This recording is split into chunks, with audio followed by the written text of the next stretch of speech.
Hey everybody, we back again. And I'm we're live. Spencer. Okay, and we,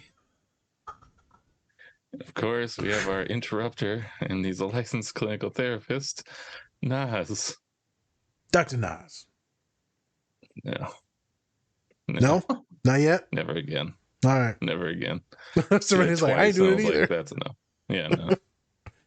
No one close to you will ever call you that, just so you know. Go fuck yourself. Oh, okay. Yeah, there you go. And of course, we have our guest for today. She is also a licensed clinical therapist. It's Serena. Hey. Welcome. Okay, there you go. Hello. Two weirdos. Tism. Full circle. Full circle. All right. And today, we're going to be taking a look at A Man Called Otto.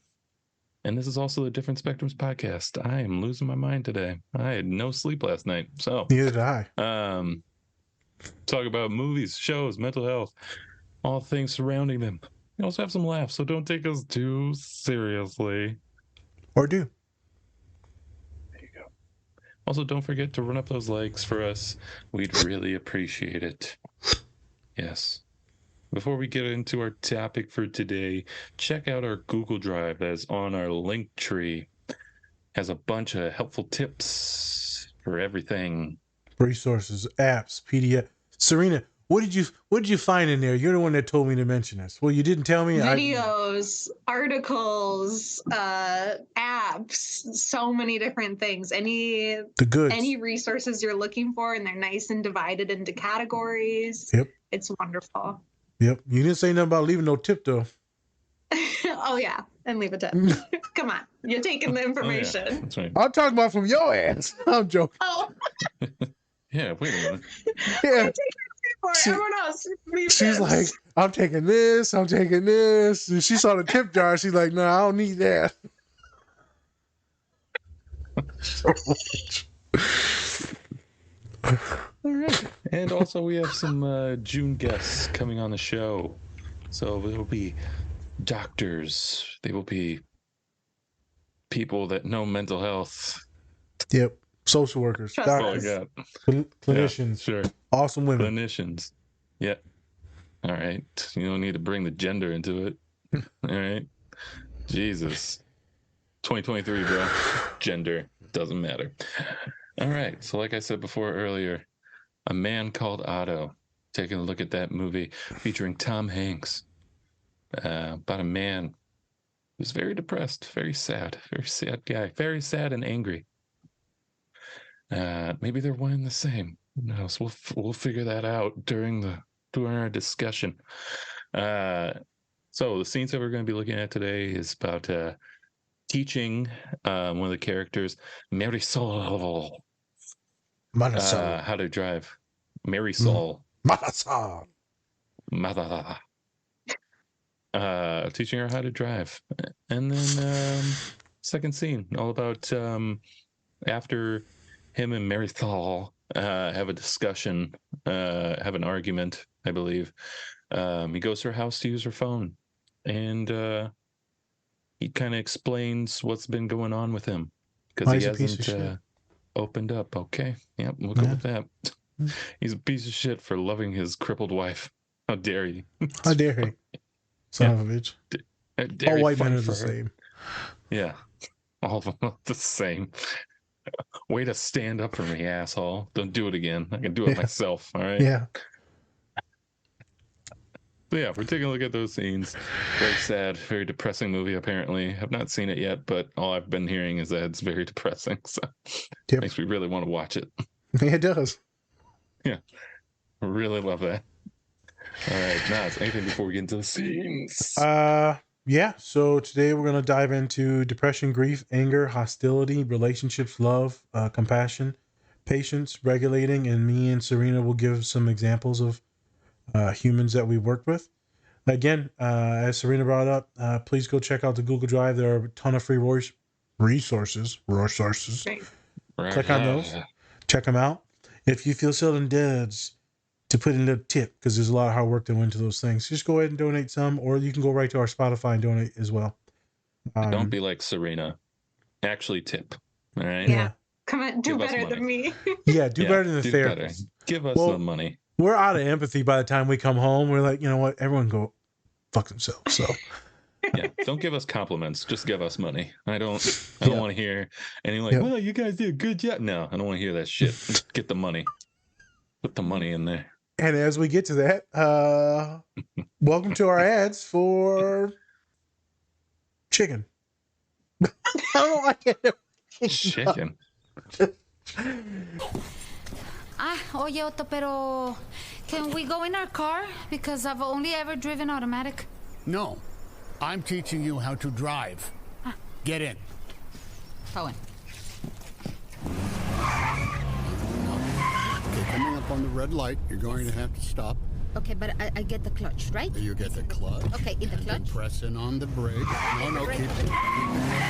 keep the clutch in. But in the brake, I put the clutch. Clutch and brake. And now, brake. No. Brake. No, espérame, no me Brake, grites. brake. Don't No, shout at me. I am not shouting at you. Clutch in. It's in. We're going It's to in. stop and clutch in and brake. Brake, no. brake, brake, brake, brake. No. The car is stopped. Don't hit the car. Brake, brake. Yes. All right, let go. Oh my God. Brake. It's clutch and brake. I suck at this. I suck. You're learning. Oh my God, I almost hit the car. It's like this. It doesn't matter. Oh It's a my God. hybrid. It's a hybrid. It's a Okay. hybrid. Okay, I should do that. No. Fine right where you But are. I'm very close. It doesn't matter. You're I don't fine need to where go you back? are. Just wait for the green light. And here Okay, we go. So press in on the clutch. And give it a little gas. Slowly let out on the clutch. Oh, you're not in here. Green! Press in on the clutch. Shift in the... Don't have to turn the key. Just press it. Oh my God. Press it. Espérame tantito. Slowly I just let out can't. the clutch. That's all you have to do. Do this. No, Otto, no. What? Oh, say. What is wrong with you? She's learning how to drive. Did you not have to learn how to drive? Oh, calm down, old man.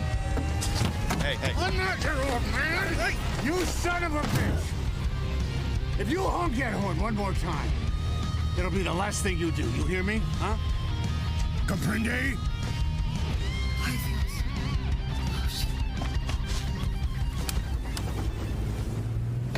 Now you listen to me.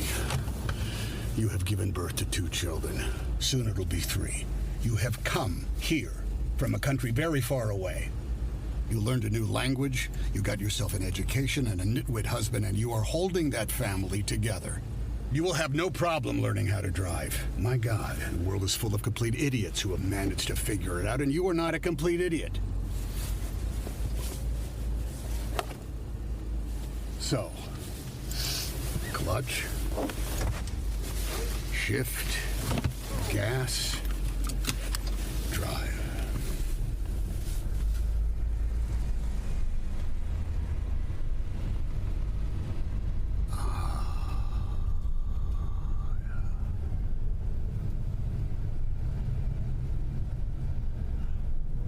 Que bueno.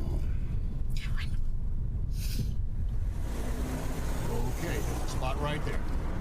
Just pull up, parallel, and back the car up until that bumper is in line with your side view mirror. Now straighten out, sir. Back up all the way to the curb. A little bit. A little bit. Stop. Neutral. Brake. Key. Is that it? That's it. And we're right on time.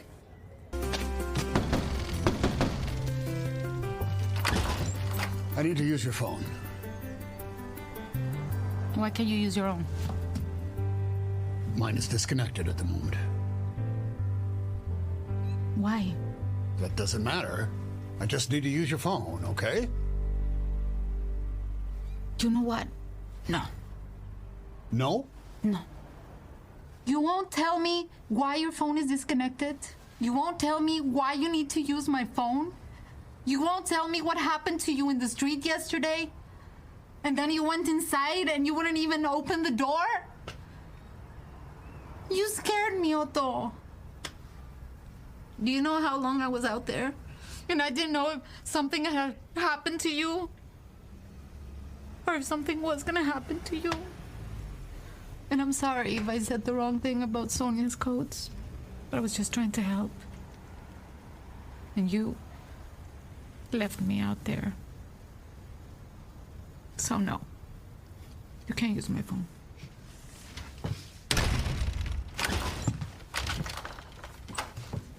You think your life is so hard because everybody's an idiot and you have to do everything on your own, right? Right? But guess what? You can't. No one can. And I think you should just be happy that someone was trying to help you get through a crappy day. Even if they're an idiot. So. The real estate bastards are trying to force Anita and Ruben out of their home. That's why I need to use your phone. Okay, fine.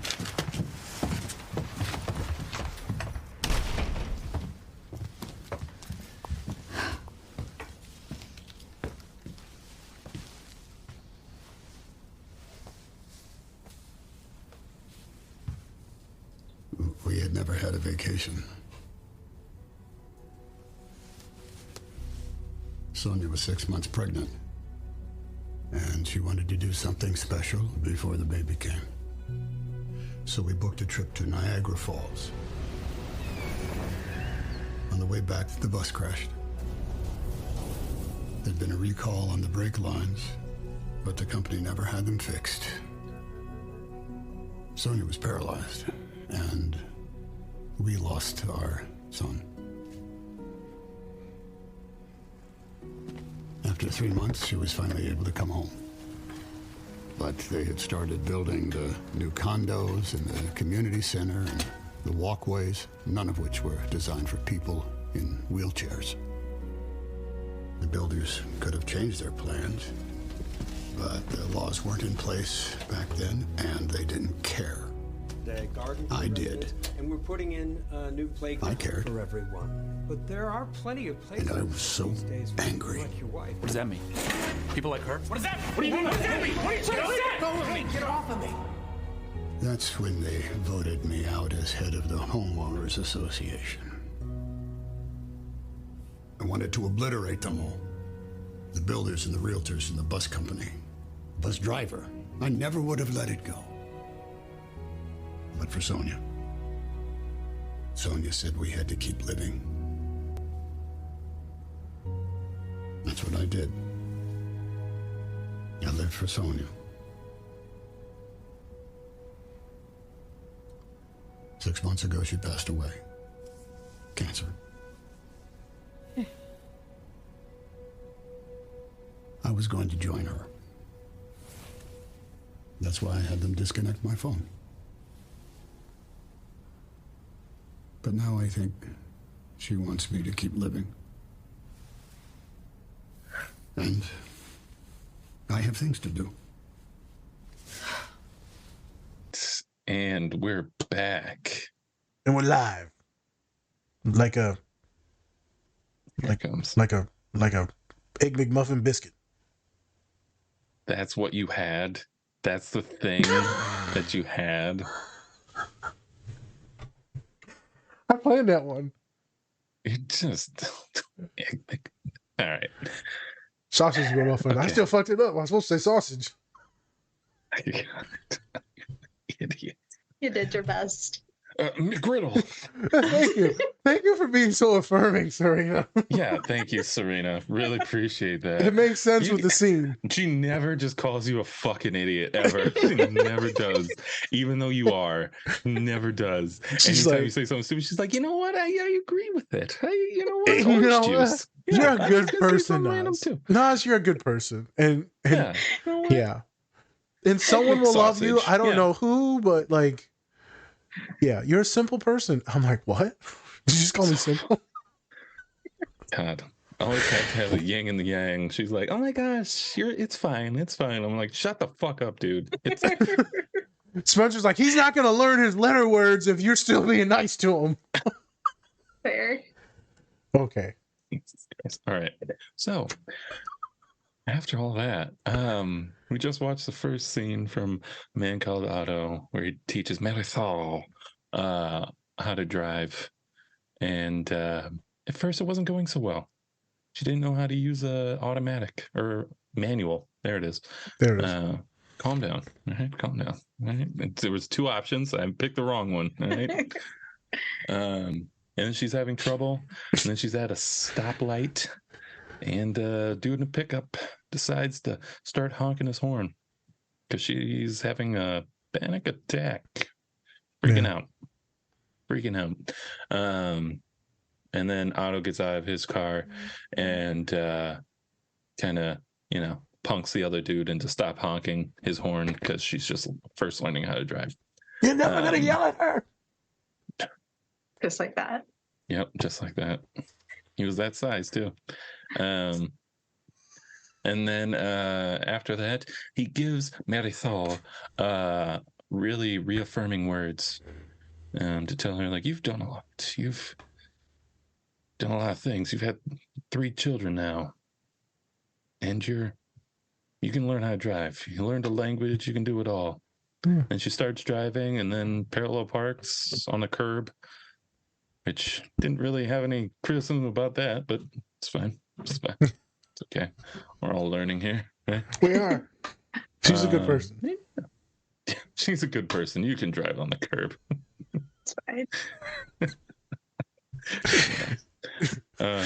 So that's kind of the scene. Let's start with Serena. What'd you think of the scene when you first watched it?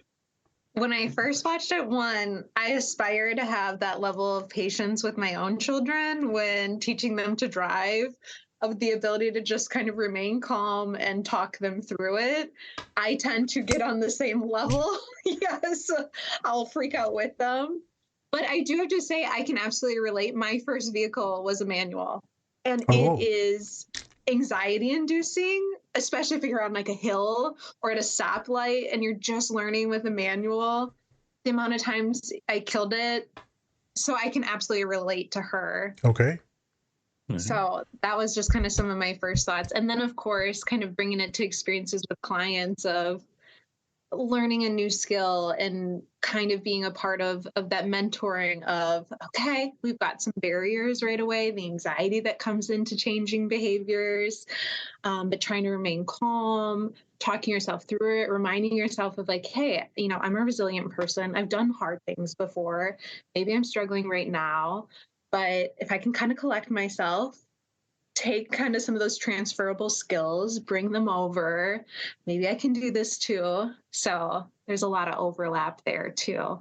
Yeah, for sure. What about when you go ahead? I was just going to say the other part of it too is I think there's some psycho ed with anxiety of that pressure you feel. If you've ever had the experience of like somebody's watching you do something or, Yes. honking the horn and your brain just shuts down. You're like, I can't do this. So I thought that was also a good example of that when we feel that overwhelming pressure and our frontal lobe just shuts off and we're not able to even problem solve or think rationally. If someone watches me do something, or like when I used to have the intern sitting with me, I'm like, the kid ain't usually that stupid when they sit with me. Or, they usually say shit. The amount of times that I've had interns sit with me, and it's been one of my wonderful neurodivergent students, and it'll be like one of the quieter ones. And they're like, yeah, nah, so you did a lot of questions. And I was like, yeah, well, I got to get the kid to say something. And they have to be very specific and almost chronological. And it's never with like a student, like where we have a good conversation going and they can see me like therapizing. It's always like super awkward. And then the student's already shy. And then now it's even more awkward. I'm like, God damn it. Yeah. I had one come in on call when someone was shadowing me this year. And they were like a firecracker. They're just, and I had to slow them down like 3 times. It was one of my clients. But they came in on call. And then the other person's like, So that was intense. I'm like, yeah, she's good. Like she just needed a place to like vent a lot of stuff. She's good. But it's still, even at year 8 now, it's still weird to have like people watch you. Like as soon as someone looks at you and you're like doing something on the computer, you're like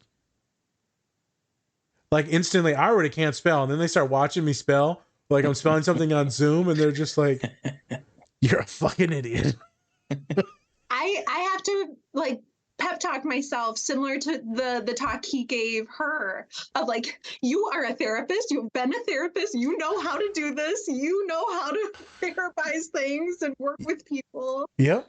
Done this before. I seriously will have like those mini speeches with myself before I bring someone in, because it's just the pressure you feel even when you know you can do it, but because they're watching you, it's like my brain turns off almost always. It's like, what am I going to say? Oh, I'm going to start off with my name first. And I never remember to start off with my name. I'll be like 40 minutes into it. I'm like, hey, by the way, Bobby Joe. By the way, my name is Nas. And they're like, oh, I wondered who you were. I'm like, yeah, sorry. I wondered who you were. Yeah, I wondered who you were. Hello, stranger. Talk to me about therapy. I don't even fucking work here. I'm just a janitor. I picked up some books. I was just taking a shit. I just need a bathroom. I'm about to go back to work. You know? Drives away. So, Sam, what happened to you, though? Let me show you the therapist. Jesus Christ. I'm telling you, the way he interacts with her throughout the entire show, to me, is just fun to watch. Because he's like nasty to her, but then he also kind of does adore her. She gives him food. He looks at the food. He's like, he writes down interesting, but he's tearing that shit up. Tearing it up. All the food, the cookies. He's like, yeah, leave the cookies. Leave the cookies. And like, obviously trigger warning for a lot of folks because he tries to kill himself multiple times in this. He's just such an interesting character. And the relationship and dynamic between those two is wonderful. As a therapist, let's say you're Tom Hanks in that situation. You're patient. You're grounding her. You're affirming her. You're creating a plan. Now you're executing the plan. So let's say he's the therapist throughout the show, but he also has a ton of shit and issues, and he is healing from her, and she is healing from them, right? Both of them are healing and learning from each other.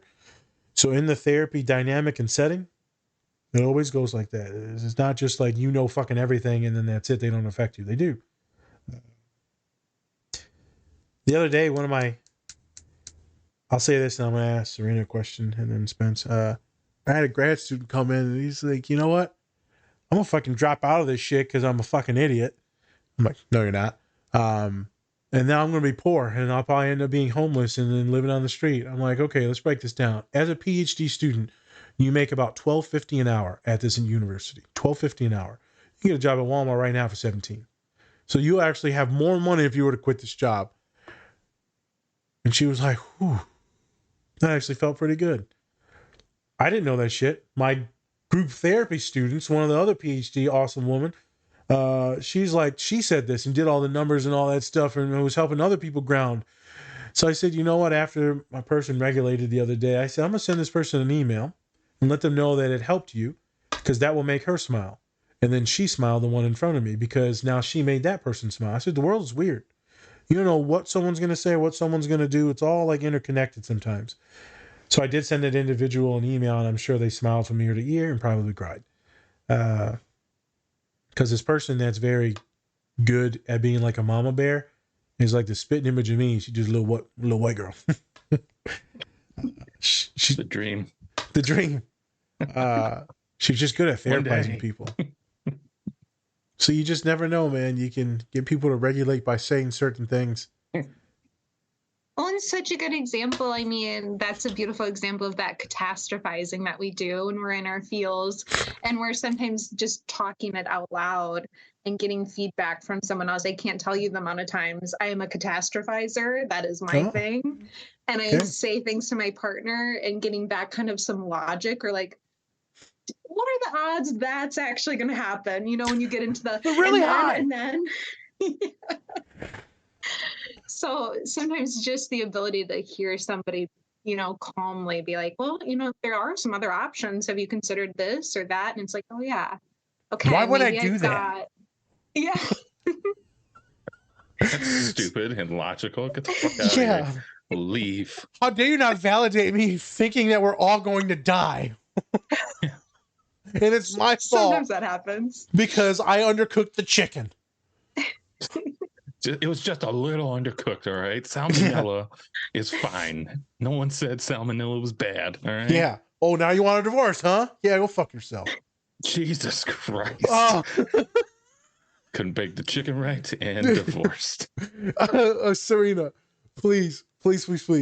Do you ever get like a little salty when he tries to be rational with you and you're just like, you son of a bitch? Absolutely. She's like, yeah, fuck that guy.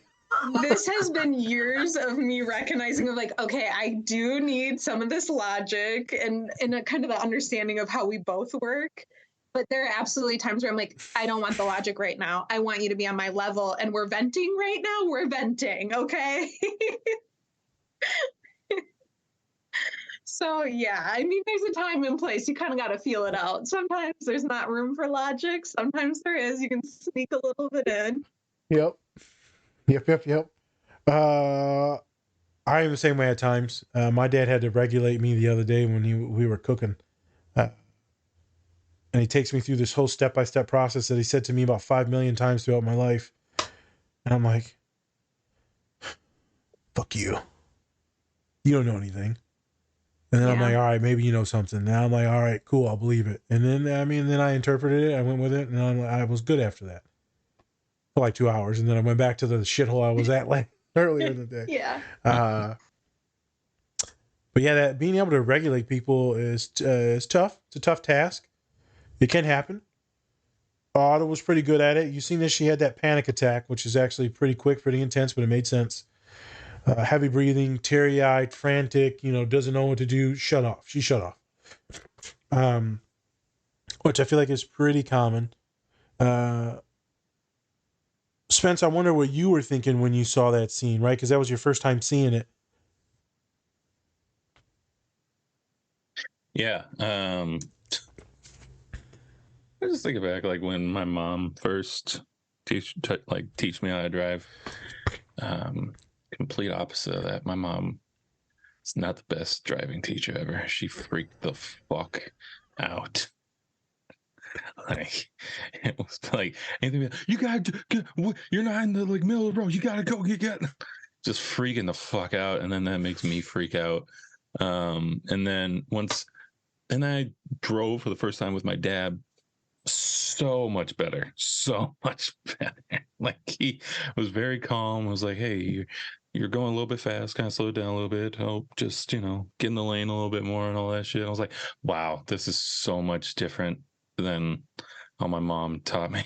It's like, just freaking out. Like my mom's she's a really good driver, but her teaching skills need some improvement a little bit, just a little bit. And so that's what I was kind of think of like my dad and how he was, making sure to be a lot more calm with me.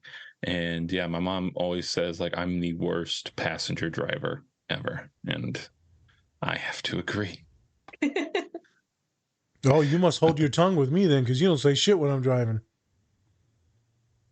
There's a lot of fear that goes on when you're driving. Because if I say something wrong, I feel like you could easily just go like that and then it's over. Yeah. I'm like, well, we both gonna die now. Fuck you. Yeah, exactly. So, once somebody's going like 100 miles an hour, it's kind of like, you know what? I'm gonna zip the lip and just be like, maybe slow down a little bit. He just like holds on to stuff and he's like tightens his seatbelt. I'm like, you're in there. It's not gonna help anything. No. I'm just gonna die. I'll make it quick. But but that's the thing though. It's like when I drove your car, it was fine, right? Like you weren't like, what the fuck, dude? Yep. Yeah. And it's for my mom, it's good, it's bad because it's like, it gets me. So I'm at the peak of my anxiety when I'm with her, and like I can't go any further up. So with her, and then so I kind of like just make sure that whenever I'm driving, I don't hit that point, and I haven't, ever since. And I've driven with her after the first time I've drove, and it's been fine. She still has her comments like, "It's a little fast there. You're going a little fast." Going like 5 miles over. Oh, like, Jesus. Okay. Calm Go down, 5 Mom. miles over, Mom. It's fine. It's okay. Yeah. It's Naz's fault. Yeah. You made me a speed demon. I couldn't stop. Yeah. Okay. I think what you're technically pointing at is, different types of therapists are good at regulating people. So Serena, you know that. Some can do it pretty quick. Right, I can distract you. I mean, even if I cause like the panic to set in because we're doing like deeper therapy, trauma therapy, and I see you're starting to deregulate, I'll let it go for a while because I want to get into the stuff. And then I'm like, nope, it's time to eject, because now we're like, now it's like legit PTSD. Now we're starting to like break down and lose it. Now we're getting to the hyperventilating. I'm like, okay. And I'll usually always schlift. Yeah. I'm a sliffy motherfucker. I'll tell you that. Slipper. I want to come a sliff. I'll switch into always works every fucking time. What are you doing today? What are you talking about? What are you doing immediately after this? I want to go step by step through the rest of the fucking day. Okay, well, after this, I'm probably going to go get lunch. You going with anyone? Jennifer. Okay, what do you think that you'll get? Well, we might go to this place. And then what do you got to do after that? And then they talk about homework. Then they talk about the shower, brush their teeth, whatever. We go all the way through the entire thing. They're usually regulated by the end of that. Works almost every time. And then I can ask a couple questions. If they bring up food, my big ass Spence, I'm like, what type of sauce you got on that shit? I need more details. Yeah. You go, that shit savory? Is it sweet? Yeah. What is it? Yeah. That Slow shit down. Just slow down your breath a little bit. Does it burn a little bit when you touch it? Is it spicy? You like a spice? I tell you, and then I gotta go through the cultures, the ethnicities of spice. Is it Mexican spicy or Indian spicy? Those are very different spices. Different spices. And then the student be like, "Is your fat ass just hungry?" I'm like, "Damn, what was we talking about again?" Oh, that's right. Horny or hungry? I don't Your dad know. hated you and you never felt love. Got it. Are you horny or Maybe I'm hungry? both. Who knows? We should call that a food place. Horny and hungry? That will not end up good. No. Sounds terrible. Yeah, or you could eat it, or nope, not finishing that sentence. Try it. No, you can love it. We got donuts. We got all the pies. all the pies you want. Oh my god! So We can I set was the saying, temperature for you. What? different therapists can regulate you, man. So one of my go-tos is, yes, being patient, like Serena said. So having a good poker face, not getting too animated and freak out. I'm pretty good with other humans when it comes to like Salim or Pops. I tend to get a little bit more like frustrated. Yeah. The patience with clients, they don't have the tools. I think it's when I get frustrated when I know they have the tools and they're still not doing shit right. I'm like, I already told you 10 times. Like, come on now. With students, there's more grace. Yeah. So I feel like that's what it is. Not every therapist can do it. My students usually leave pretty regulated after freaking out because, like I told Serena before this and Spence, I like to give them a plan. So if you're in a crisis and deregulating, I don't need to ask you what the fuck, how your relationship with your father is. That's fucking stupid. Right. Let's talk about the immediate acute issue. Let's strategically think about it, put steps in action and plan these out and execute it. We're going to write the shit down for the next day. We're going to write out kind of a plan for the next 3 days. Then coping skills, safety plan if there's suicidality, and then you're going to hit the ground running. Or you're going to fail a class. All right, what's the homework that we need to do? Who are the teachers that we need to email? Do we need to talk to the dean of students? Do we need to talk to disability resources because you're freaking out? I'll write the shit. Here's the steps. We're going to pass classes. We're good. Boy came in the other day, international student. He's like, I'm going to lose my scholarship from my country that pays for me to be here. Unless I'll have to go back home, and that's not fucking good. So then comes in a lot of freak out, a lot of suicidality, a lot of issues. I'm like, all right, brother, I got you back. I can write like 2 or 3 of these letters. Should work out. Should be good. Now, if you fail, I'm going to send these letters in. We're going to do an appeal. 50-50. It's better than 0. Fucking kid passes the class. They didn't have to do any of it. But the thing is, like, we had a plan. Yeah. So because there was a plan, he was able to retain and get some shit done in class. Also, he said the class average on the test was a 45%. It's like, what the fuck? Jesus. So there was a massive curve unless he passed. Thus, he was able to stay in the country and continue his education. Arab student, too. And I bring that up because we sure as hell don't believe in therapy, especially if you come from a different country. So, regulating people is a job. Now, here's a fun thing. Serena, I feel like as a homie, I know you're affirming. As a partner, who knows? I feel like that, I feel like it's a good affirming. I also feel like there's a lot of sass. So Mike Spencer knows with me, there's like almost 0 affirming. And then like, I'll hit you with it like momentarily. I'm like, even with Colin, it's not that much good stuff that goes on. Jesus Christ. Most of the time, I'm you're like, not a good father. I'm like, yeah. what? Literally, we'll just be on the Instagram. I'll be like, you're hurting her. He's like, fuck you. She's gonna hate you when you grow up. And he's like, fuck off, man. Which is the right response for you, pretty much. All the time. It's just like, fuck off. Just get the fuck out. After I finished my dissertation, Serena pops on an hour late, so she missed it all, but still you popped on. She did. I just forgot to mention that. So she showed up to it. An hour late. I'm like, who the fuck is this? My dad like, is it Serena? Of course it is, because I do not know time zones. No, as she was smashing her cheeseburger, and my dad was like, yeah, you hungry, ain't you, girl? Jesus. And then, but the funny thing, as soon as it was done, the speech, my dad's like, that was it? You piece of shit? I was like, oh, thanks, Dad. Oh, Jesus Christ. He did not fucking say that. No, he did. Did he? Yes, he said it. I don't remember that. No, as soon as it got done, he said, man, that was it? That was a piece of shit. That was terrible. He did say it. And he's confirmed it, so I can say this on the pod. All right, fair enough. Fair enough. And then obviously we had a good conversation after that. I bring this up because I'm like Otto at times. I'll build you up, I'll build you up, I'll build you up. Then sometimes I'm also be like, man, you ain't as fucking stupid as you think you are. It doesn't sound that affirming, but I'm like, I don't know, you think you can't do nothing? So you just happen to get to school and you happen to have abusive parents and you happen to have no money and grow up in poverty and you happen to be taking care of your younger siblings, but you're fucking stupid. Okay. Well, I'm stupid at this school. You're one of the best institutions in America. Stupid at this school is a fucking genius at any other school. You got to have the context of what are we talking about here. Young woman the other day, she just looked at me and then just cried and cried and cried. Badass PhD student. Like, you are fine. And you know what they said to me? Serena, was horrible. They said, I came back on your schedule and I said, were you worried coming back to me? And then he said, yeah, because I figured you thought we failed, that I failed you and that I'm not good and I'm too far gone and I'm hopeless. And I said, let me tell you something. I seen your name on the schedule last week and I smiled.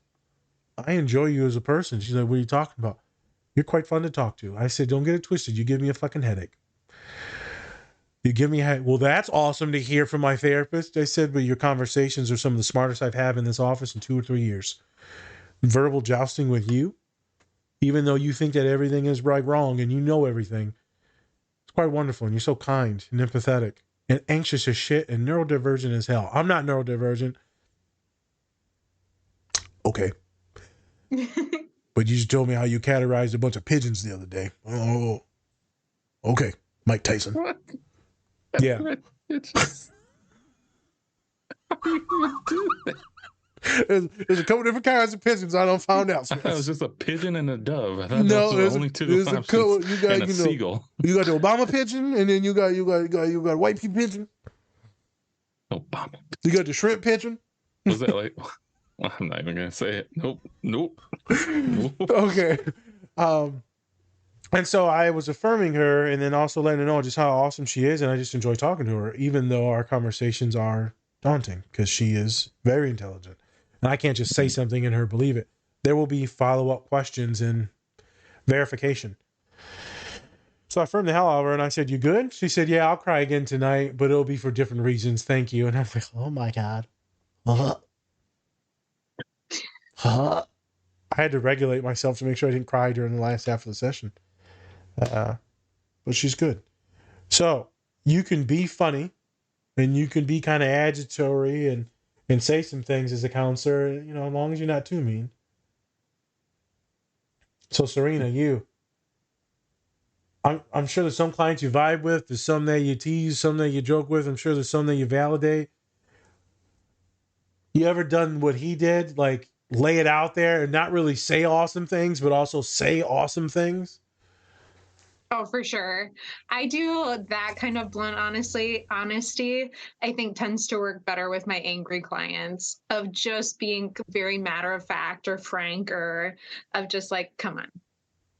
Or like somebody I've worked with a long time where you have a good relationship and you can say something that maybe a newer client would be like, excuse me, but with somebody you've worked with, they know you and they know the intention behind what you're saying. And it's almost like that friendship of like it being somebody of like, I know they care and they're saying this or they're calling me out, even though I don't want to hear that, but that's probably what I need right now. Yep. So for sure, it's that delicate dance, but there's absolutely people where I'm more blunt or more matter of fact. Yep. Very delicate dance. For those of you that are in therapy and treatment, you're more than welcome to guide your therapist as well, because sometimes we don't know what you want or what you're looking for. Are you looking for more strategic plans, skills? Are you looking for more affirming and validating, just venting? Like, what is it that you want from us? You can guide us so that way I can make a good treatment plan for you. Because I have clients who will be like, yeah, man, I just go to people and all they do is validate me and like affirm me. Like, I need fucking answers. And they're like, yeah. Yeah. And like, you come to me and I'll be like, I'll give you answers. Also, when they ask me direct questions, they're like, what should I do? Like, there's many things that we can, because I can't give them a fucking answer. And then I could say what I would do, but I'm also like a 6'2", 340-pound Mexican Arab. Who like used to murder people. So, joke. Stab. So I'm like, I think your choice is going to be a little different. You're like, 19, 5'3" white girl. So, different choices. And they're like, they wouldn't be that different. I said, no, I probably fell that person out the window. But I mean, you can do whatever you want to do. And then I'd be like, please don't do that. Sure, yeah, I gotcha. Wink, wink. Yeah. I won't Make sure there's do no that. cameras. Make sure the glove don't fit. Okay, OJ. Okay. That is such a good point, though, of like, you The have stabbing? autonomy. No, not the stabbing. Oops, I was on a different. Autonomy people have. You heard it here first, folks. The glove don't fit. You must have quit. Here goes Serena. I knew it. Oh, nasty. Serena knew. She knew. She was watching the OJ trial. She was like, "You're like, he got it down." Told you. No, Told you. That's the juice. Yeah. Oh, you learned from Bobby, the teacher. You know Bobby too? Oh, that's the Bobby technique. Bobby? Yeah. What a fool. No, the reminder of therapists are people too, and you have autonomy in session. I always try to remind clients of that. No, don't go stabbing people. Oh, sorry. But to acknowledge, hey, this is what I'm looking for. Like sometimes I'll have clients that come in, they're like, I'm going to be fine. I need to vent about this, and I just need you to be on the same page with me. Or I need perspective. I need to be challenged. I need this. It's totally, we do not know all. Sometimes we get it wrong. So the ability for you to even recognize, hey, I think I'm needing this right now. Say it. Say it, do it. And then if you're a good therapist, you're checking in and you're asking. Yeah. I just got an email last night from one of my boys who graduated. Say, hey, man, I don't know where you are, where you at. I just want to let you know how much I appreciated you and thank you for everything that you did for me. I didn't get to see you the last 4 months of school, but things were good. I seen him in the weight pit once or twice, and he came up to me and talked to me with some of his boys. And I saved those. This is a human that was many humans. They'll go to other therapists and they're deregulated the entire time.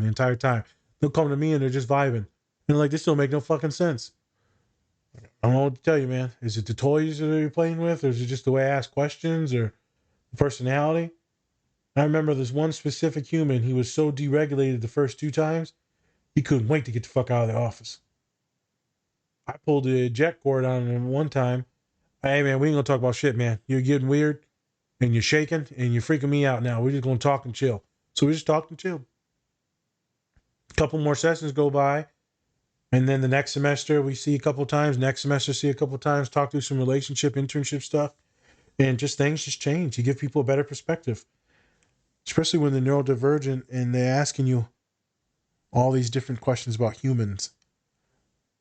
And so you need to be more specific and matter of fact. That affirming shit's not going to work for us. It's good.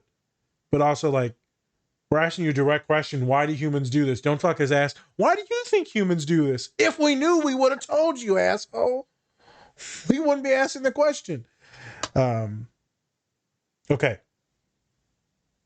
Fun scene. Oh, FYI, just in case my one human listens. Everyone in the podcast, this is 1:05 in. So 1 hour and 5 minutes in. I told the client, and I timestamped it as 105 minutes in, which it is not. And so I got my ass chewed out for that. For that human, go fuck yourself. There it is. Waiting for it. Waiting for it to go fuck yourself. Yeah. You specific ass motherfucker. Wasn't going to be nice. Whatever you're gonna say. Yeah, like, no. Thanks a lot. Oh, no. She know who she is. Yeah, she know. We working on this in therapy. Stop being so. This is why people don't love you. That's why you'll be alone forever. Remember that. Whenever she does give me shitty ass things like this, she just laughs, and I'm like, "You know I hate you, right?" She's like, "Yep." Okay. Let's continue on.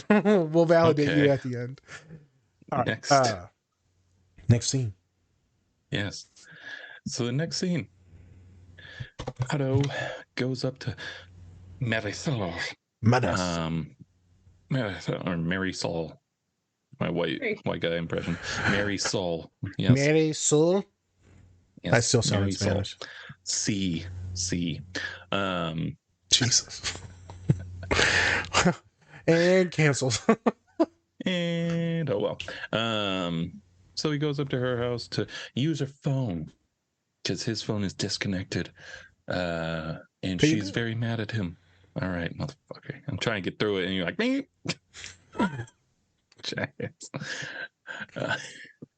And then she's mad at him, and he tells her all about, his past and why he's kind of just angry at pretty much everyone.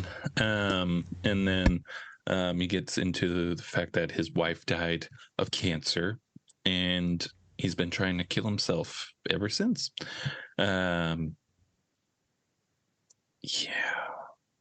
Yeah. There's the darkness. I have nothing to go after that. Yeah. But then, he's also trying to help one of his friends out to make sure that he doesn't lose his house. And then he's just trying to do a lot more good than, thinking about all the bad things inside of his mind. So he's kind of preoccupying himself. Yeah. So let's get into a discussion about this. Serena, what are your thoughts? Oh gosh. I mean, you got this. You're a strong woman. If you haven't seen the movie, strong black woman.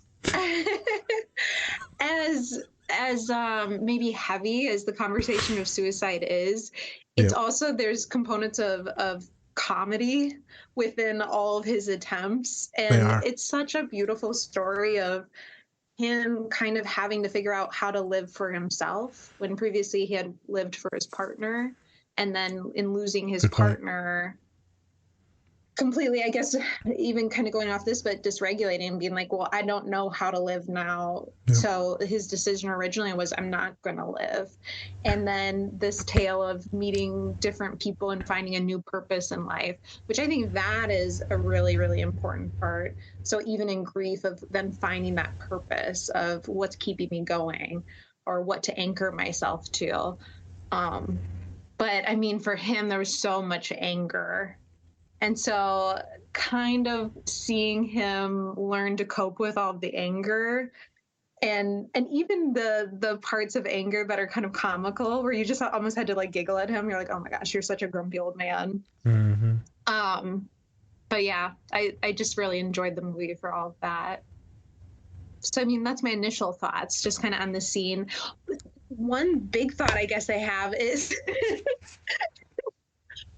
my brain keeps, this is a beautiful look at how my brain goes. Like, motherfucker. New thought. This reminds me a lot of the heaviness that our clients bring into session, and they're like, here you go. Because here she was, she's like, what's going on with you? I was scared for you. Tell me, talk to me. And then boom, he just drops it all on her, the heaviness, and her sitting in that with him. It reminded me a lot of just the variety of experiences through the years where, that first time a client drops something super heavy on you and you're like, oh my gosh, to now getting to a point where it's like, yep, like this happens, and building comfort with that heaviness. But that was another thing I had of just that being a experience I've had. And for some reason, our clients love to do it also at the end, near the end of session. They're like, by the way, this, okay, bye. You're like, whoa, let me. Yeah. Wear your glove. It's a vibe, Serena, man. I think the worst for me is I'm okay with them dropping the bomb in the first session because, you know, that's the heaviness. I'm prepared for that.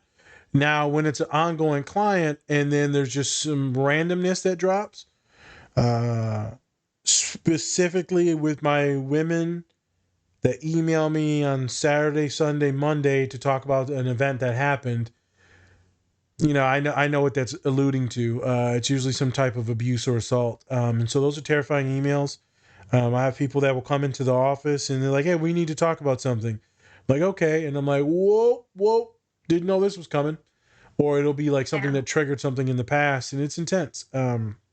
If I am not mentally prepared to take on an emotional trauma, or if you're walking me through your story and I'm in my neurodivergent metaverse, in my mind visualizing and feeling all of it, and I'm inside my body scanning while I'm walking through your visual that you're providing me, if I'm not prepared, then I walk right into it. It hurts. It's like it just happened in the room because I'm physically reliving it. So those are tough. It's happened to me a few times where I'm like, fuck. Well, this sucks. Sometimes it'll happen where clients will drop something very minuscule and it'll hurt. Or I'll say something and I'll be off looking out in the distance like I am now, scanning my body and then saying things and giving them 3 or 4 different things to pick from to see what they are feeling. And one of them, a couple of them the last few days, few weeks, have said that one. Ugh, that one? This is how you feel about yourself? And they're just crying. It's tough because I don't like seeing the pain and the hurt. So then, you know, I let them talk and we talk and we talk and then we come back to it. And I said, this is what you agreed with. God, how the fuck is that belief even stuck in there? I don't even, this is the belief? This can't be the belief. And then you start to work your way back up and you help them regulate it. And then, like you said, Serena, it's just by the time I even get to dive in, it's towards the end of the session. And then we have to do journaling and work on it next time. Bombs like he dropped, I'm going to have to cancel my next meeting. Right, I'm going to be late. I'm going to be 30 minutes late to my next person. They're going to be all right because we're going to need to talk about this or sit in it. Because you can't tell me that you just getting ready to like kill yourself and your partner's gone and that was the only reason why you lived. It'd be a tough session. We're going to sit for a minute. Most people wouldn't handle it as stoic as he would, right? Me and Spence were talking. Definitely feels very neurodivergent to us, him and his friend Ruben, or ex-friend, but now current friend Ruben, who's disabled. Yeah, it's just tough, some of those sessions. So sometimes it's about regulating yourself quick as shit, as Serena knows. That way you can continue to work on their stuff. Sometimes you can sit in it and be like, this is how it made me feel, kid, and I'm just sad as fuck for you. So we're going to kind of sit in that for a minute. And they're like, wow, this is something I'm okay to be sad about? I'm like, yeah, this is fucked up. Yeah. No one should have to go through this. This is sad. Oh, I thought I was being a punk or a baby or, excuse my language, a bitch. The P word. I'm like, no, man, this is legit. This is some shit to cry about. I don't give a fuck what you're crying about. It's all valid to cry about, because if that's your thing, that's your thing. I got students that cry about all types of shit. I look them in the eye, they just start crying. What's wrong with you? Why are you so nice to me? I ain't nice. I saw the eye of Sauron in him. Yeah. Look, So you much turned darkness. to cement. Darkness. Now, as I looked in your soul, and all I saw was gravy. Like, you fat motherfucker. Cement. How do you swap out cement and gravy? I don't know. Motherfucker, you just full of gravy, ain't you? Did gravy and chocolate milk? Chocolate. Okay, I'm done. Serena. Yes. Give me an angry client or a grieving client, and how did you get them to come back to reality? To come back to want to live? I'm gonna give you an example. Sometimes I don't even know what I'm saying when I'm saying it. I'm just trying to get somewhere, and hopefully I say enough shit to get to where I'm supposed to go. So I'm gonna explain that fucking word salad in a second. But Serena, any example, and then I'll give an example, and then we'll ask Spence a question. I have a couple, but honestly, I have one that's more recent, a male client that was kind of a combination of grief and anger, but it wasn't maybe your typical grief in the sense of it was like a death or a significant loss, but more of a grief of life not looking the way that they thought it would. Fact. Or not having a parental, it was focused on a parental relationship and it not looking your stereotypical way. Yep. And so they had come in with just a lot of anger over their parents' choices and the consequences and impact it had had on their life. And it was continuing to have. So they were kind of having to cope and deal with this anger of why do they keep making these bad choices, and the reputation and the consequence it's giving me. The parent kept making bad choices, and the client felt like they had to take care of or keep that parent safe or kind of be available to that parent because they were making these bad choices. And honestly, what I've used with them and what I've used with a lot of my angry clients, especially depending when it's parental relationships, because I have some of that background in my personal life, is I do a little bit of just being open about my own experiences. And so for him, so I do this pretty delicately because, right, as counselors, we don't want to then make the session about ourselves. We still want to focus on them and their experience. But for him, there was a lot of guilt and shame with his experiences and other people not having other support people that have dealt with something similar. And so I just shared with him I've been in a situation similar to this. Here's the feeling I had when I was in it. Does that hit home for you, or do you relate to that at all? And he did, and he clicked. And so I think that was the first step, because he brought in a lot of anger, and the anger was very much of like, I want to push everyone out. Nobody's going to understand this. I don't want them to understand it because I feel a lot of shame. And so that was a moment for us to kind of connect. And then there's a little crack in that door that I could kind of sneak in.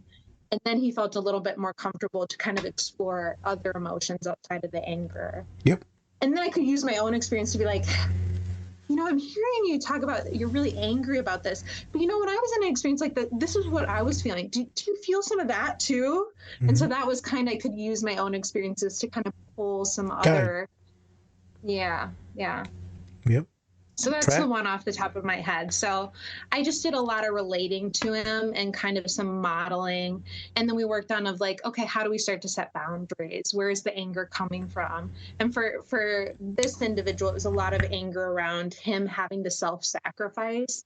So then having to explore of, do we actually have to self-sacrifice, or what's realistic amount of for you to pull back on? So he wasn't willing to fully give up everything, which is totally okay and understandable. But we at least explored of like, what can I pull back on? How do I keep myself, protected to some extent, but also be a little available to this parent? So it was just understanding of like, at what point, how much change are you willing to make here? Facts. I deal with clients that all the time when the relationship with the parent is not what it should have been or could have been, or the parent doesn't love them in the way that they should, or the parent is super dependent or, borderliney, manipulative, emotionally, just nasty, not affirming. And I'm working with some clients now that are going through that. And, we tie up some strings and then it's another thing. Then we tie up some strings and then it's another thing. And the client looks at me and they said, I'm just so broken. I don't have anything good. It's been a waste of a year.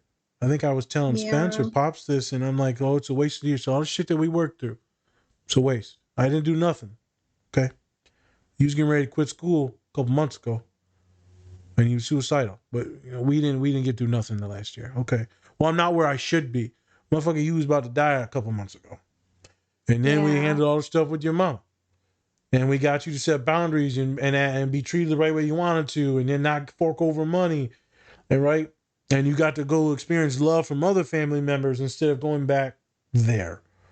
But we didn't do nothing in the last year. Okay. So now that you're having some breakup issues, the whole year is worthless. But you about to finish a PhD. Yeah. Okay. So they just look at me and they always say, Nas, am I crazy? Am I broken? I said, we're all broken. I'm broken. And so I went into some stories like you did of modeling. And I talked about some relationship stuff and some love stuff and how I am and how I choose people. And I'm disconnected from pretty much most humans, very disconnected. But certain humans, there's love and friendship. But the other stuff, it's not there yet. I'm not ready yet unless I shut it off. There's a little tabby I shut off long time ago. And could it be because of mom? Yeah. I can't go to certain places because of some things. When it comes to partnership. But I was dealing with a human and they're depressed. They were depressed for probably about a year, and they went home in a different country, and their brother had passed away years ago. And they went to the gravesite, so they were already sad because they were talking to their brother, and they said, yeah, man, I'm fucking up. I'm failing all my classes. I'm a fuck up. You'd be disappointed in me. And so then they failed a bunch of classes, and then they failed some more classes, and then eventually ended up at my doorstep. And so the first session, I'm like, aha, I saw some things, didn't say much because I have to, this angry individual that's having relationship issues, class issues, different culture, different ethnicity. Let me go slow. Because they said, I would never be in therapy. Me? Why the fuck would I be in therapy? I said, we're doing it now, you dumbass. We're just talking. It's two men talking. We don't understand this scary thing. He's like, I told people to go to therapy, but I'm never going to go to it. I said, oh, that's funny. Well, you walked into my office the other day, and then now we're having a therapy meeting, and then we scheduled another one. So, ain't that some shit? And then you felt better afterwards, didn't you? I felt real fucking good. Now I'm in school. Okay. So I'm getting to the point where, so they saw the grave in summer. And I knew that they were causing themselves to suffer. After having all my weird-ass conversations like I do, I got them to trap themselves in some words. At one point in time, they said choices. They said something about making choices. I said, I'm going to use that later against you. And then later on, they were talking about anger and then being more kind and more empathetic, and that they didn't have any. I said, okay. We talked about grades and how they're going to pass these classes and graduate. I said, okay. And then we moved on. And we talked about their social anxiety. And we talked about Then with their partner, where they're not anxious, but they should be anxious with their partner. But with the partner, they're very blunt, more energetic, more. There's the nastiness. They're anxious and terrified of like everyone else. It doesn't make any sense to me. They should be terrified with their partner because they don't want to hurt them, and then everyone else go fuck themselves. That's not how it works, because they're so insecure that they're doing horribly. They think everyone's judging them, which is pretty normal for most of us insecure, more anxious people. So I led into the conversation about your brother and how my boy was like energetic and bubbly and talking shit and personable. And then he went to the gravesite, realized he was doing bad, and then was just shame. I said, would your brother be happy right now about what you're doing? And he said, I don't know. Pass this one class, maybe. Okay. Would he be happy with the choices that you made? He's like, what are you talking about? The choices of you kicking your own ass. Would he want you to do that? Well, probably I deserve it. Okay. So you deserve to feel like shit even more, which makes you pretty much depressed and want to die, and then you do even worse in school. So your brother would want you to do even worse in school. Correct? No, he would want me to do better in school. Okay. But if kicking your ass is leading you to do worse, then he probably wouldn't want you to do that. Okay, I see where you're going. So why are you making the choice? It's not a choice, Nas. I said, no, you are making a choice to suffer. I understand you were in pain and sad and depressed. I get that. Earlier, you talked about your uncle or your auntie that's dying, and you're sad. I get it. And I said, well, he says, it's not my auntie, it's like my great auntie. I said, okay. So my dad's best friend was technically his uncle, and so it's my great uncle, and he passed. And said that was fucked up. Fucked up the family during COVID. It was bad. I said, so I understand that. It's tough, especially in these Arab cultures. It's tough. So then we had the conversation a little bit further. I see, you see that fucking cat that's sitting up there by the book? That book that's supposed to tell you they're crazy and shit, the DSM? He said, yeah, I see that book. I said, that cat. I remember I was in Texas, and it was before the funeral of my brother. He goes, wow. And I said, the fucking cat was just sitting in the store. Nothing on any of the fucking shelves. And there's a cat sitting on the fucking Sphinx, sitting on the shelf. And he's just looking at me. My bad dad don't even like it in the house because it's fucking creepy looking, this Egyptian cat. So I keep it in the office, and it watches the students, make sure they don't fuck up like he did. Not because he passed, just in general, a lot of fuck ups. So I related to the boy like you did. Let him see that I was angry or sad or depressed at times. So these are normal emotions for men to have, anyone to have. But I went back to the suffering. You're choosing to fucking suffer every day. And you're angry and volatile, and then you're anxious that people are judging you. Then you get shitty with them, even though there's no reason. I want you to write to your brother now. Talk to him. And then when you graduate in December, you'll write to him again. And if you fuck up and fail, well, you're going to write to him. You're just going to say like, hey, what happened was. And we'll figure it out. So that was his homework. He had to go home, talk to his bro, talk about how he's done some good things and how, right, I'm going to try and do things a little bit better, and I'm working on it. And I'm sorry for beating my own ass for the last 6 to 8 months. So maybe now you won't be as angry. I said, last thing. You said that you're angry with your partner and you're getting in a lot of fights. I said, you realize the only fucking time that you smile with me is when you talk about her. The only time you show any personality is when you talk about her. I said, I want you to go home and you tease her because you said you like to be shitty with her. So teaser said, we talked about you in therapy today, you crazy motherfucker. You crazy ass woman. And then she'll play along. And he said, yeah, she will. And then you say how Nazir, my therapist, Arab as well, said the only time I'm actually human in therapy is when I talk about you. The only time I show any love or anything is when I talk about you. I said, she will eat that up, and then you will eat that up because it's true. He said, I would have never have seen that. It's all over you when you talk about her. Even when you're talking about the arguments. So you go home with these things. You come back to me. I'll see you in a couple of weeks. We'll go from there. Anger went from a fucking 9 at the world for taking people away from him, for him shitting on himself, for the letting down his parents, right? All the stuff. It went from a 9 to a 10 down to like a 7. I wrote some letters. We got some shit done. There's ways to attack this and to model like Serena said. I also happen to be Arab, so that helped that individual as well. There's ways to go about it. Is it worth kicking that's your such own? a beautiful...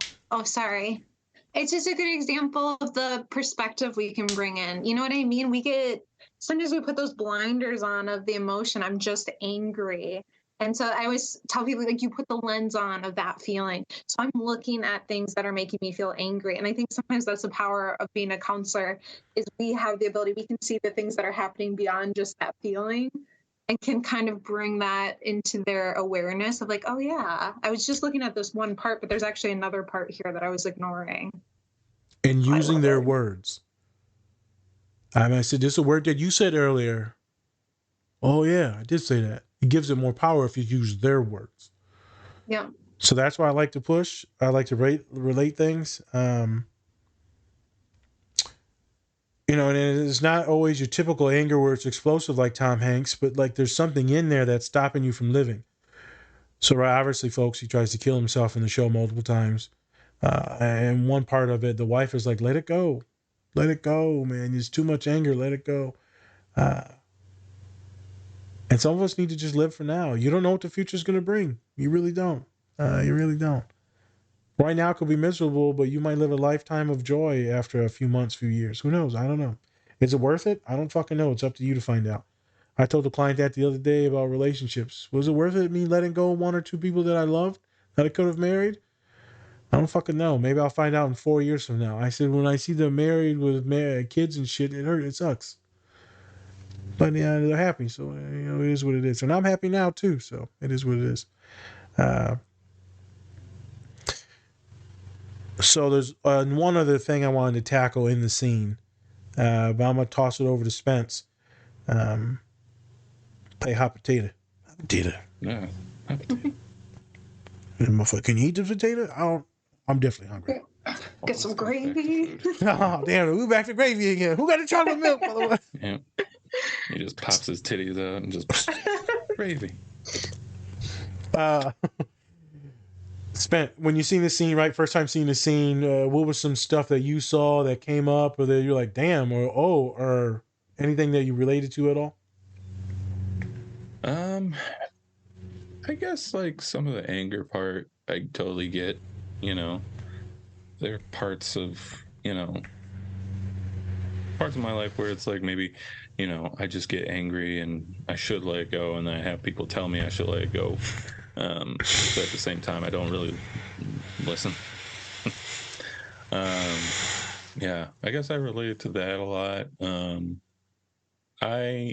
thing is, like, I haven't, like, I've lost, aunts, my aunt to cancer, and the thing is, it's like just losing somebody that close to you. It's such a tough thing to really emphasize. No, I can't even say the word.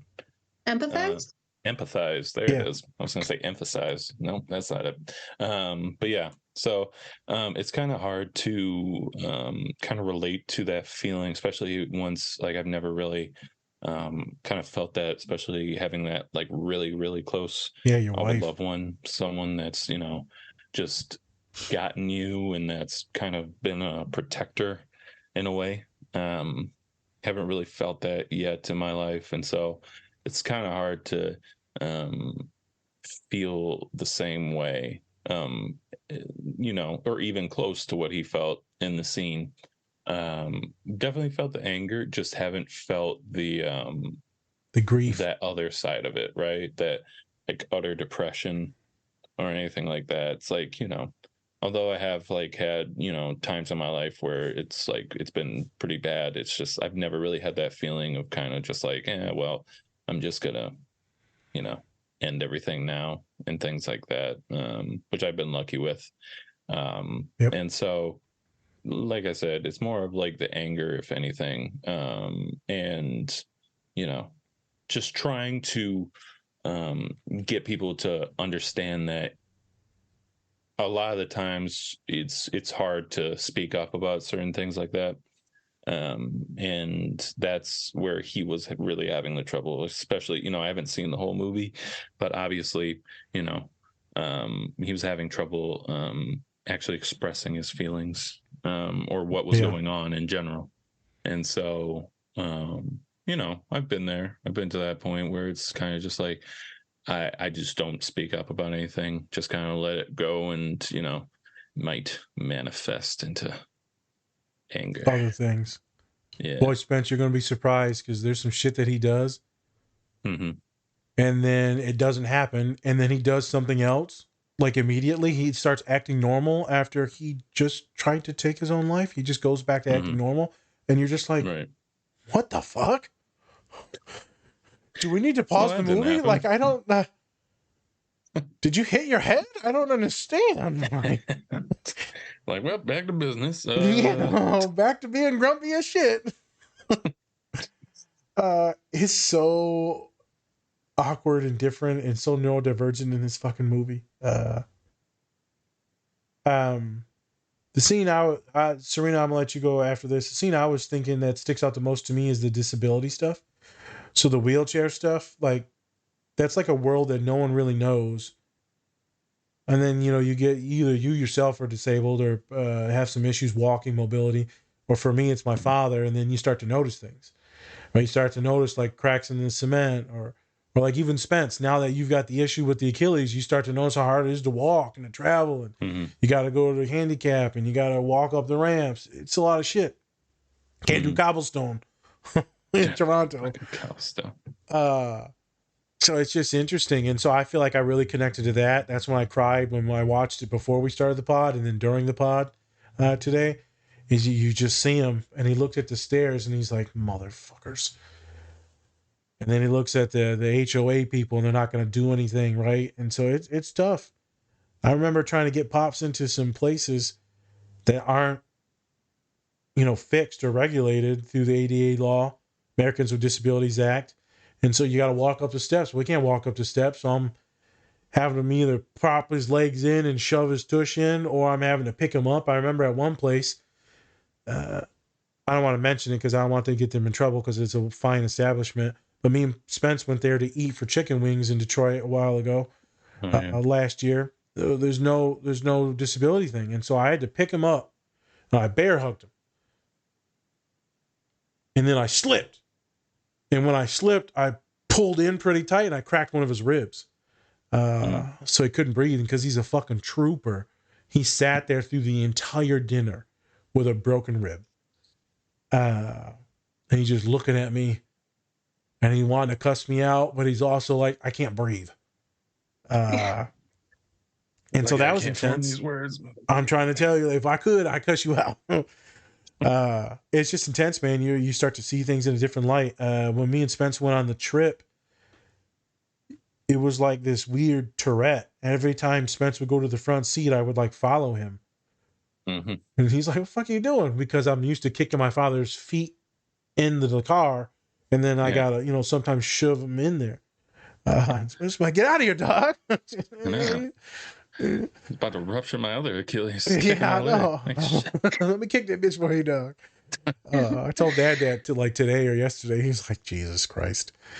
So there's things that you start to notice. So that's where my emotions got spiked up. The anger that he showed protecting his wife. I feel that's a thing with me too. If I know people that have any type of disability, or let's say neurodivergent, speaking issues, high anxiety, and then you treat them like shit, then I will Tom Hanks you in the room. Like when he stood up to that one guy.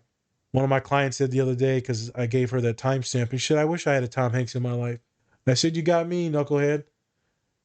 But I ain't going to go hit your boss. So, but I'm going to give you the words to check his ass. And you're going to have this meeting and then the next meeting.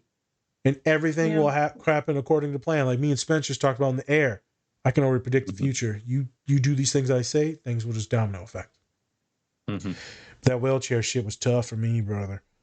And then him admitting, that's why I turned my lights off, because I was going to join her. And I'm like,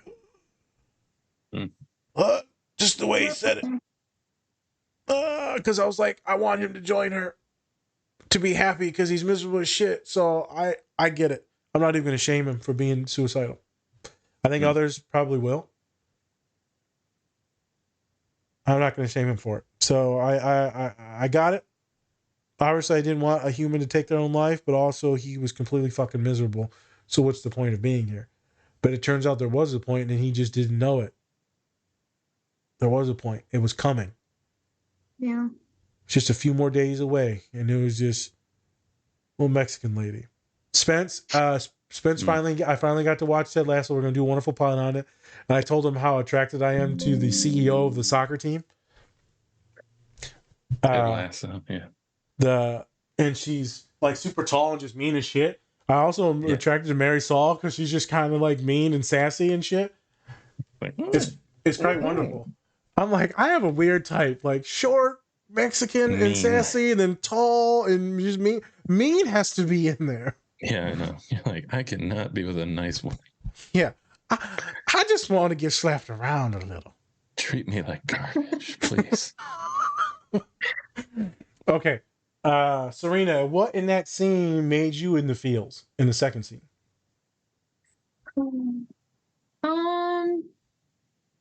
Well, I guess for me, it was like him finding the new purpose.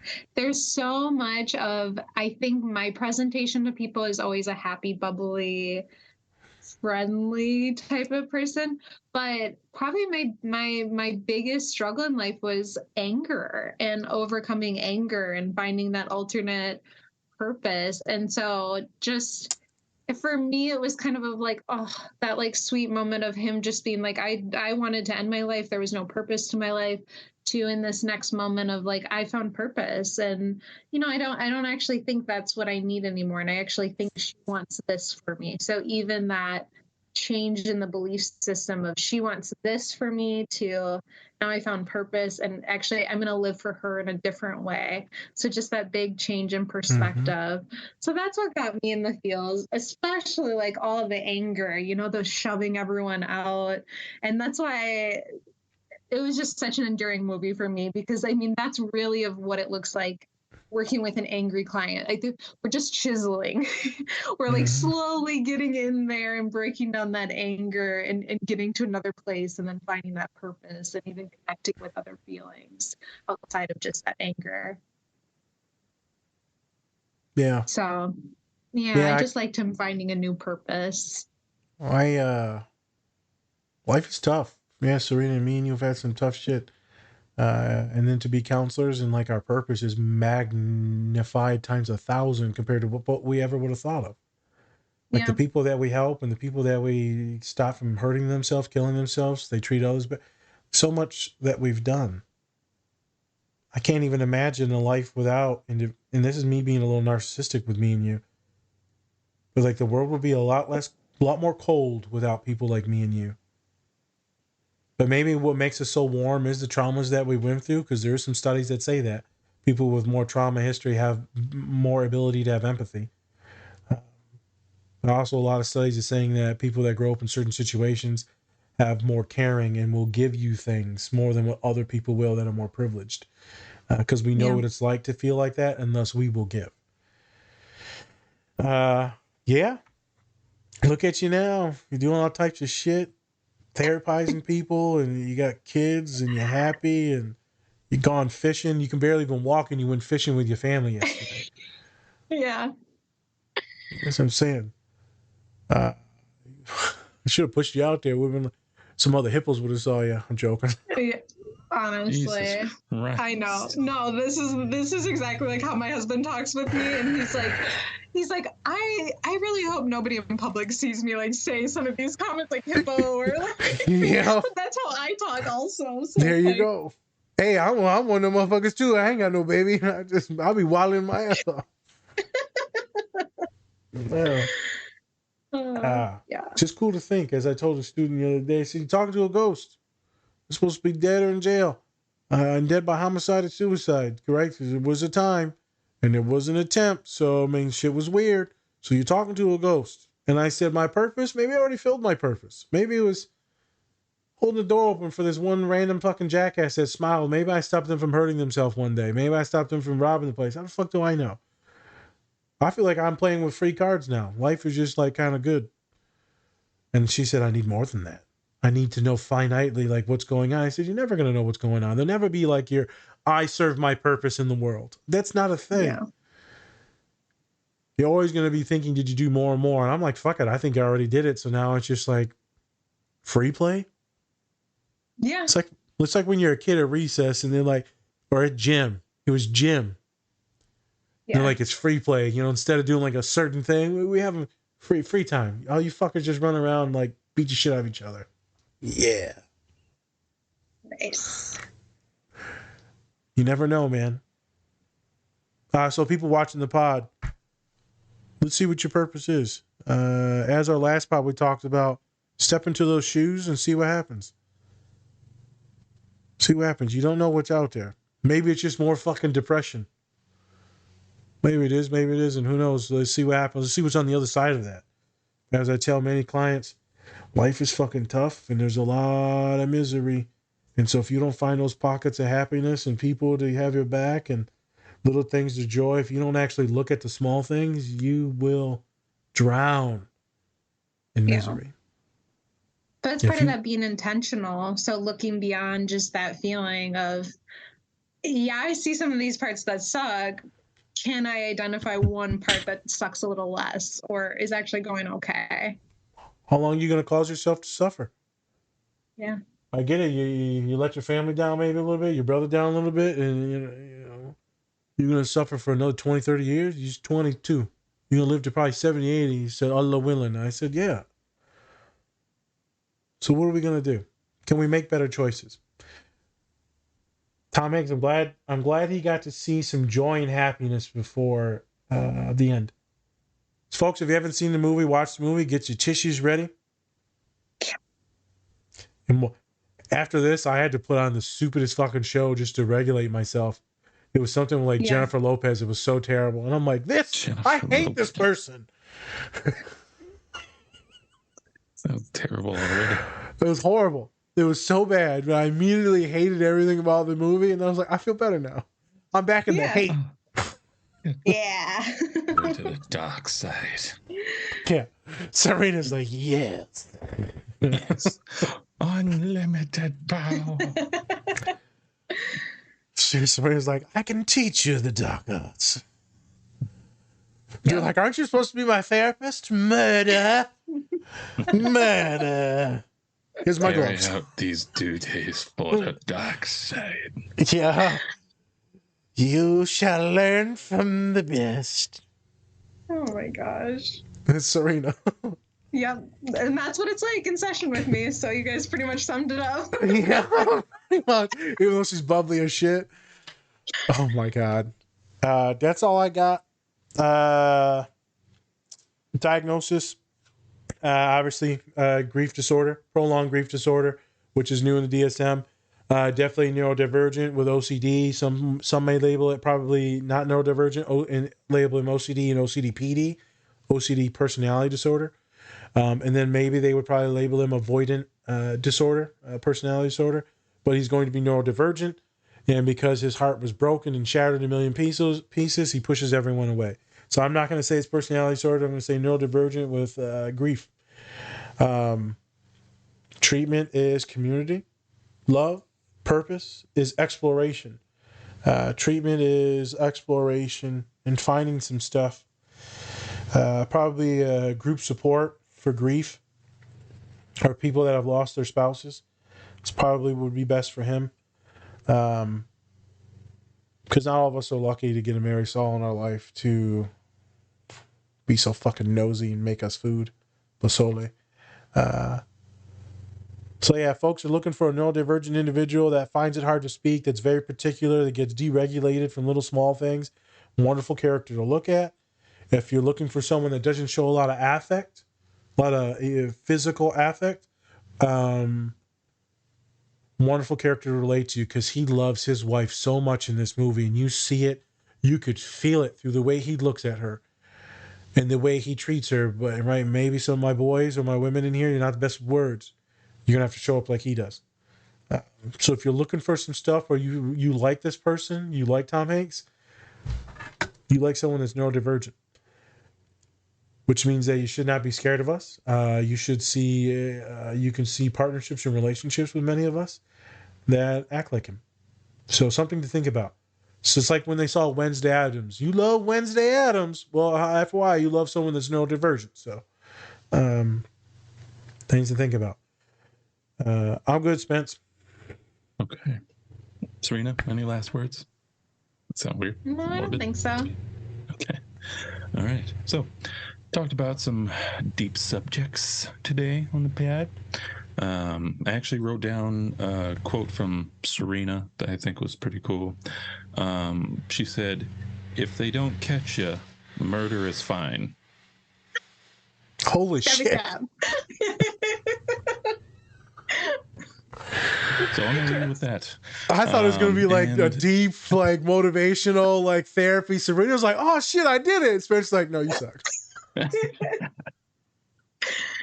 Gotcha. So with that today, check out the Google Drive. Leave a tip. We got June guests coming in, some new blood.